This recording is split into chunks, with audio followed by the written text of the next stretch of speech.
Backstage at the 12th. And we're Tom Jennings from Niagara Gazette, and this is a little thing we're doing called Tuning In with Tom, and we've got one of Niagara Falls' finest musicians in the world, and that's Frank.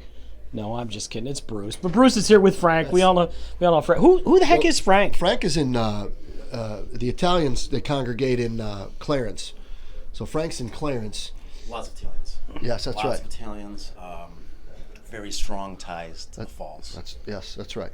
Okay. Because Frank definitely spent a lot of time when he was younger on Pine Avenue, right, Frank? I did. Right. I would frequent the Como restaurant. Como, with my family. right? Fantastic, Yeah. right? Other delights, but The elephant. What was there? 24/7. Still there. The elephant. well, the pink elephant, sure, yeah, which was Honey's back in the day, but anyway, that's not important, right, Tom? It's all important if we're talking about the falls, but Not important. we'll talk a little bit about Dude, Strictly Hip. You look fantastic, man. I haven't seen Well, you anyway, in you've seen me- about a month, and about it's a month, and I'm looking good. man, look at Just these tickling my luscious ears. lobes. Okay, excellent. That's why they got a video thing for me now, because, before they just had me in print and nobody could see this beautiful Yeah. face. Everybody gets to see you live all the time. Now we're in business. Yeah, because look at you, look at me, look at Frank, look at us. Frank, Yeah. we all need to be seen. So, quick question we got tonight this is my favorite Tragically Hip album, fully completely. So my question for you guys is this your favorite Tragically Hip album? And the question I had was, like, you perform full album shows. Is there an album that you both love to listen to and perform live, and are they one and the same? Does that make sense? Yep, you go, Frank. I'll say that's Fully is one of my favorites. I can't pinpoint a specific record. I think there's many great hip records. I do love Fully completely. I love Up to Here, Road Apples, even the later stuff like In Between Evolution. We Are the Same. But as far as maybe playing wise, I would say Road Apples would be my favorite record.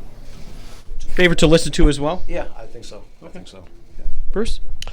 Not to be redundant, but Road Apples, I mean, I just love listening to that one.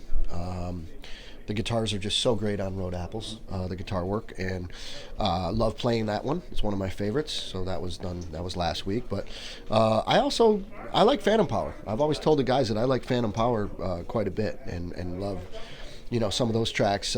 Chagrin Falls I like, Emperor Penguin, so Phantom Power and Road Apples for me. Love the others as well, but The later stuff like We Are the Same. Fresh and Sweet's on there. Yeah. Country Day. exactly. Just great stuff. Great stuff. Yeah.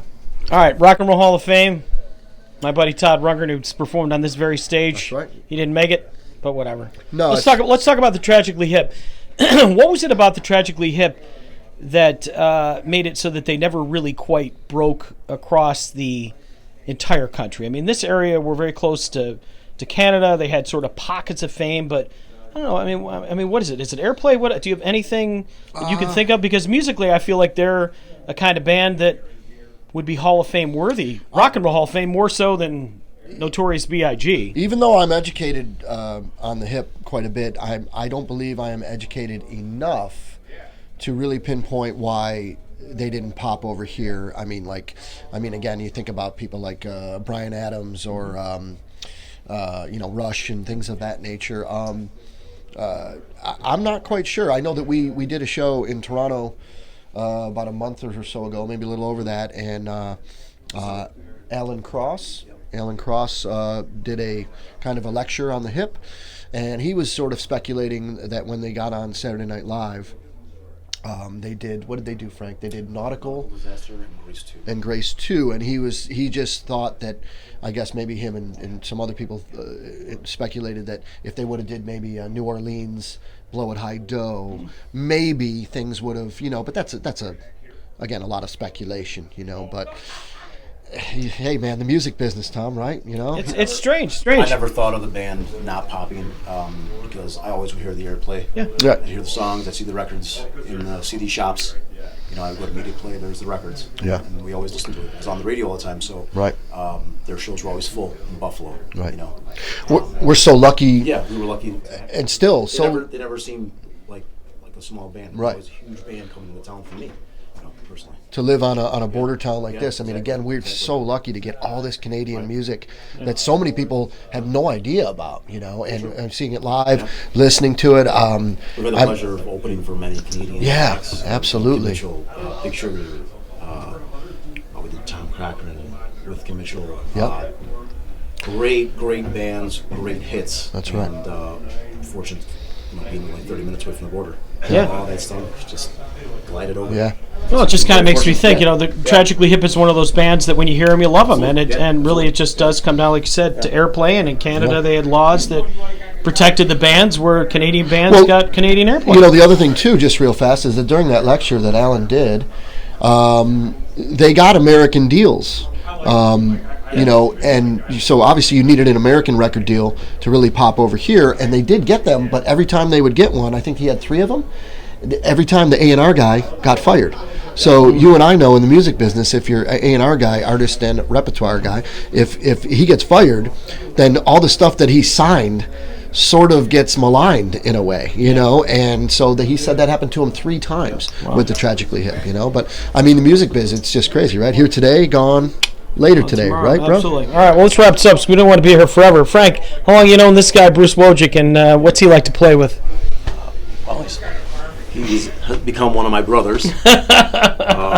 Going on almost 13 years now playing. That's right. I knew him a little bit before that, not really that much interaction. That's right. But we talk almost every night. Yeah. Awesome. Late at night, most of the time. That's right. Always late. But phone's always on.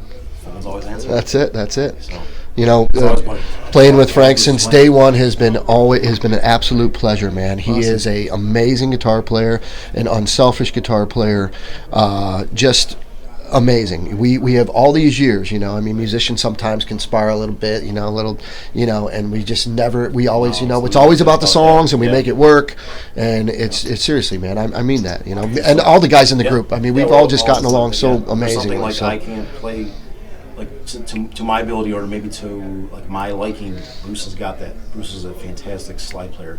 I am a lousy slide player, so it does not make any sense for me to play the slide at all. At all.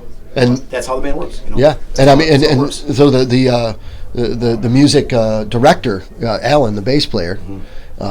He's the guy that we always look to. That's like, remember Springsteen said they had their bass player and they opened up for Chuck Berry. They didn't know what the hell was going on. They had to look to the bass player for keys and all that stuff. Well, Alan is that guy for us. He is he's the maestro. Yes, he's the guy.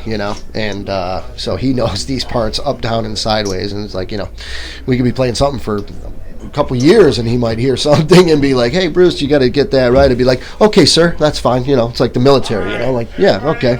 So all right, well, very cool. Well, listen, we got to wrap it up. I guess you're going to be doing a show here at the Trough with The Struggle. Yep, Friday, and I believe we were talking about special guests, maybe some other Wojicks. My son's new band, 77 Stone. Where is your son, speaking of your son? He is, right over there, lurking pop your around. head in there, look at this handsome guy. Yeah. Vito, every time I see him, the last time I saw Vito, he was wearing all white, these super tight white pants. I mean, he's looking a little more like his daddy today. Hey, but listen, in all seriousness, Tom, we've known each other for many, many years. We have. And thank you so much. Yeah, thank you for what you've done for myself, and mostly everything you've done for the Strictly Hip, and all the wonderful things that you write and do for us, man. Just fantastic. It's easy when you guys are great, man.